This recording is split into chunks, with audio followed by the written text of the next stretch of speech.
what is it? What could be my biggest mistake? My biggest Fettnäpfchen in Germany, where I could put in, despite all my good intentions, despite my clean heart, what do I have to avoid at any price? I would say there are two big mistakes which are interlinked to each other. The first one is not being ready as an individual. And we would say not having this open mindset. And this is also again linked to this self-awareness, because most executives and managers would say, yes, of course, I'm open-minded. Of course, I value diversity. Nobody would admit to say, okay, I do not value diversity or openness. But if you then ask questions like, how do you feel in situations which are characterized by unpredictability? How do you react if you are presented with a very unconventional idea? Do you try to fit it into your existing structures? Do you try to come up with reasons why it won't work in your organizations?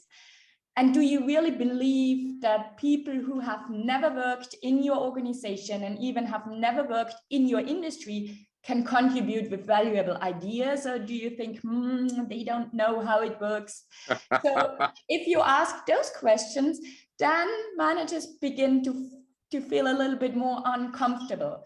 So we say, okay, be aware how open-minded you are. We have come up with questions, a self-awareness tool, self-assessment tool in the book, which allows leaders to honestly assess how ready they are. And that's so important because in a large-scale quantitative survey, we found that leaders who have this open mindset are not only engaging in more open strategy initiatives, but do this more successfully. They get out a higher profit out of those open strategy initiatives, a significantly higher profit than those who are less open-minded.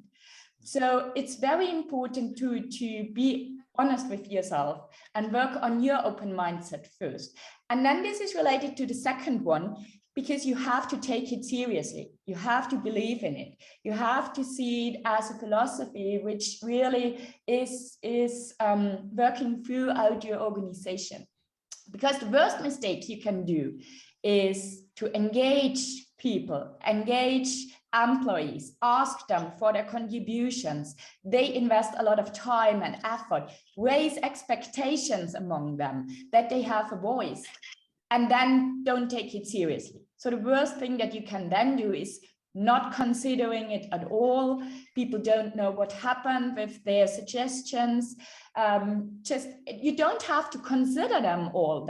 Everybody knows that that's not possible, but you have to be honest and transparent from the very beginning. What will happen? What will be the role of the different actors involved, so that you do not raise too high expectations, but then show that you really acknowledge their time and effort and value it and recognize it.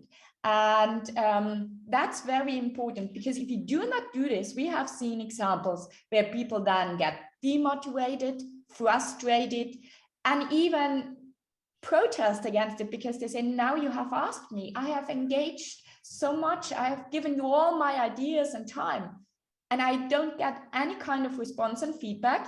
So then you have a negative consequence of open strategy.